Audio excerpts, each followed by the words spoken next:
A nagyvállalati körben nagyobb a fejlettsége vagy ismertsége az újonnan bejövő uniós szabályozásoknak.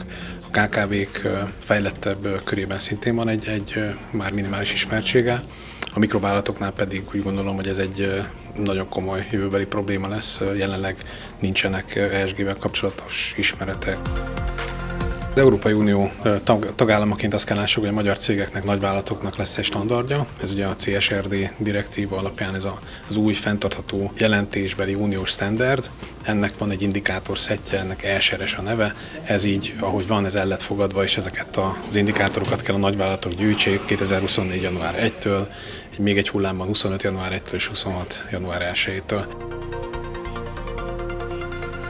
A magyar kormányzat szerepe is megnő, és a kormányzat oldaláról várjuk mi is azt a segítséget, támogatást a kisebb ügyfelek irányába, ahol definiálásra kerül majd, hogy nekik milyen könnyítés adható, milyen adatbázisokból állítható elő az ő teljesítményük, egyáltalán nekik milyen mélységben kell ezzel a témával foglalkozniuk. Azt gondolom, ebben az uniós finanszírozási ciklusban már látható az, hogy akinek rövid távon vagy középtávon ESG minősítése valamilyen fajta független külső szereplőtől nem érkezik, az lassan, most még jelenleg nem igaz, de később hátrányt szenvedhet.